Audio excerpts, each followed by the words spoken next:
আসসালামু আলাইকুম রহমতুল্লাহি ওয়াবারাকাতুহ।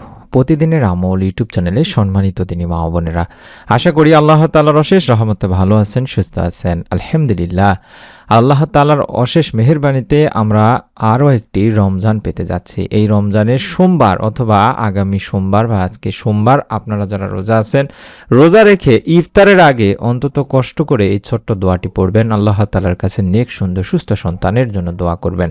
রব্বুল আলামিন চাহে তো আপনিও সন্তান লাভের সুখবর পেতে পারেন এই রমজানের মধ্যেই। তাই অনুরোধ করছি ভিডিওটি মনোযোগ দিয়ে সম্পূর্ণ দেখার জন্য দিনী ভাই বোনেরা। এটি অত্যন্ত গুরুত্বপূর্ণ ভিডিও। আল্লাহ রাসূল সাল্লাল্লাহু আলাইহি সাল্লাম নিয়মিত সোমবার রোজা রাখতেন। সহিহ মুসলিমে এসেছে, তিনি বলেছেন, সোমবার আমি জন্মগ্রহণ করেছি এবং এই দিনে আমার উপর ওহী নাজিল হয়েছে। আরেক হাদিসে অর্থাৎ জামে তিরমিজিতে সোমবার বৃহস্পতিবার বান্দার আমল আল্লাহ তাআলার কাছে পেশ করা হয় মর্মে বর্ণিত হয়েছে। তাই এই দিনের রোজা রাখা বরকতময় একটি সুন্নত। তাই মনে রাখবেন দিনী ভাই বোনেরা, আপনারা যদি রোজা রেখে ইফতার সামনে নিয়ে আল্লাহ তাআলার কাছে দোয়া করতে পারেন, সন্তান চাইতে পারেন, নিজের ভাষাতেও চাইতে পারেন, রব্বুল আলামিন সেই সময়ের দোয়া ফেরত দেন না। আল্লাহ তাআলা কোরআনে এক নবীর দোয়া উল্লেখ করেছেন, আর তিনি হলেন জাকারিয়া আলাইহিস সালাম, যিনি বৃদ্ধ বয়সে সন্তানহীন অবস্থায় তিনি কাঁদতে কাঁদতে দোয়া করেছিলেন। কোরআনুল কারিমের সূরা আল আম্বিয়ার 89 নম্বর আয়াতে এই দোয়াটির কথা বলা হয়েছে, অর্থাৎ রব্বি লা তাজারনি ফারদান আনতা খায়রুল ওয়ারিসিন। যত বেশি পড়তে পারেন ততই ভালো। দরুদ ও ইস্তেগফার পাঠপূর্বক এই দোয়াটি বেশি বেশি করে পড়বেন। রব্বি লা তাজারনি ফারদান আনতা খায়রুল ওয়ারিসিন, অর্থাৎ হে আমার রব, হে আল্লাহ, আমাকে একা রেখো না বা একা রেখে দেবেন না, আপনি তো সর্বোত্তম উত্তরাধিকারী। আর সূরা মারিয়ামেও তার কাহিনী রয়েছে দিনী ভাই বোনেরা। তিনি গোপনে কাঁদতেন, আল্লাহ তাআলার কাছে চাইতেন, তার দোয়া কবুল হয়েছিল। আল্লাহ রাব্বুল আলামিন তাকে ইয়াহইয়া আলাইহিস সালাম দান করেছিলেন। তাহলে বুঝতে পারলাম যে দোয়ার মাধ্যমে আল্লাহ তাআলা বান্দার মনে নেক আশা পূরণ করে বান্দাকে নেক সন্তান দানের সুখবর দিতে পারেন।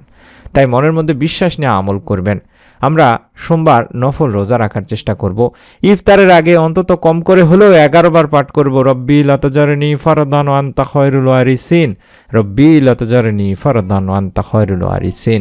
পবিত্র রমজান সামনে, যদি আল্লাহ তাআলা নসিবে রাখেন, ভাগ্যে রাখেন, তাহলে তাহাজ্জুদের সময় উঠে অন্তত 2 রাকাত নামাজ পড়ে এই দোয়াটি বেশি বেশি করে করব। স্বামী স্ত্রী একসাথে দোয়া করতে পারলে আরও ভালো। হারাম থেকে দূরে থাকবেন, চিকিৎসা চালিয়ে যাবেন এবং আল্লাহ তাআলার কাছে বেশি বেশি করে আপনার গুনাহের জন্য মাপ চাইবেন।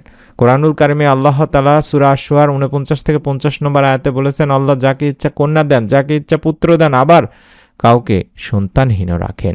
এর মানে হচ্ছে আমরা চাইবো, চেষ্টা করব, কাঁদবো, কিন্তু ফলাফল আল্লাহ হাতেই থাকবে, এই বিশ্বাস আমাদেরকে রাখতে হবে। এরকম অসংখ্য দম্পতিরা আমাদের এই ইউটিউব চ্যানেলের ভিডিওগুলো দেখে নেক সন্তান লাভের সুখবর পেয়েছেন তিনি ভাই বোনেরা। আপনিও বিশ্বাস করে আমল করতে থাকুন। এরকম এক দম্পতি 10 বছর নিঃসন্তান থাকার পরে তারা নিয়মিত তাহাজ্জুদ পড়তেন, সোমবার রোজা রাখতেন, আল্লাহ তাআলার কাছে কাঁদতেন। আল্লাহ রাব্বুল আলামিন তাদের দোয়া কবুল করেছেন, তাদেরকে নেক সন্তান লাভের সুখবর দিয়েছেন। কারণ দোয়া কখনোই বিফল হয় না, কখনো দুনিয়ায় কখনো আখিরাতে এর ফল আপনি পাবেনই পাবেন। তাই আপনারা অনুরোধ করব, আমাদের চ্যানেল থেকে সন্তান লাভের পরীক্ষিত সেই ভিডিওগুলো দেখুন। এখনই সবাই হাত তুলুন, আল্লাহ তাআলার কাছে বলুন যে হে আল্লাহ, যারা সন্তানের জন্য কাঁদছেন তাদেরকে নেক সন্তান দান করুন, সুস্থ দিনদার সন্তান দান করুন, আমাদের গুনাহকে মাফ করুন, আমাদের ঘরকে শান্তিতে ভরে দিন, আমাদেরকে নেক সন্তান দানের সুখবর দান করুন। এই রমজানের মধ্যে যদি উত্তম কল্যাণকর হয়, তাহলে আমাদেরকে একটি নেক সুন্দর সুস্থ সন্তান দান করুন। বেশি বেশি করে আপনারা দান সদকা করার চেষ্টা করবেন, যার যতটুকু সামর্থ্য আছে। আল্লাহ তাআলা এর ওসিলায় পাপ মুছে দেন এবং বান্দার মনে নেক আশা পূরণ করে থাকেন। এবং যারা মা বোনেরা আছেন, ইফতার তৈরি করা, সেহরি তৈরি করা, সব সময় মুখে ইস্তেগফার পাঠ করবেন, আস্তাগফিরুল্লাহ আস্তাগফিরুল্লাহ বলছেন এবং পাঠ করছেন এবং সমস্ত কাজ করছেন। এবং বিশেষ করে সতর্ক থাকবেন, ইফতারের অন্তত 15 মিনিট আগে বা 10 মিনিট আগে সমস্ত কাজ শেষ করে ইফতার সামনে নিয়ে বসে আপনারা এই 10-15 মিনিট বেশি বেশি করে আল্লাহ তাআলার কাছে নিজের ভাষায় নেক সন্তানের জন্য দোয়া করবেন, মনে মনে দোয়া করবেন, আল্লাহ তাআলার কাছে সন্তান চাইবেন, দরুদ ও ইস্তেগফার পাঠ করবেন, নফল ইবাদত বেশি বেশি করে করবেন। সাহারির সময় উঠে অবশ্যই আপনারা 2 রাকাত হলেও কম করে তাহাজ্জুদের সালাত আদায় করে দুখানা হাত তুলে আল্লাহ তাআলার কাছে নেক সুন্দর সুস্থ সন্তান চাইবেন। প্রত্যেকেই কমেন্ট সেকশনে দোয়া চান, আমরা কমেন্ট সেকশন খুলে রেখেছি আপনাদের জন্য, যাতে করে আপনারা সকলে দোয়া করতে পারেন, দোয়া চাইতে পারেন। তাই অনুরোধ করছি, অবশ্যই দোয়া করুন, দোয়া চান, আল্লাহ তাআলা যেন সকলের দোয়া কবুল করে আপনাদের সকলকে এই রমজানের মধ্যে একটি নেক সুন্দর সুস্থ সন্তান দান করেন, এই দোয়া আমরাও করি। প্রত্যেকে নিয়ত করে আমল করুন।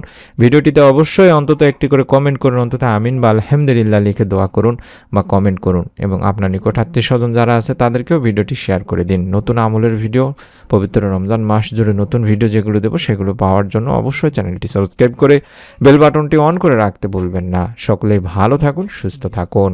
আসসালামু আলাইকুম ওয়া রাহমাতুল্লাহি ওয়া বারাকাতুহু।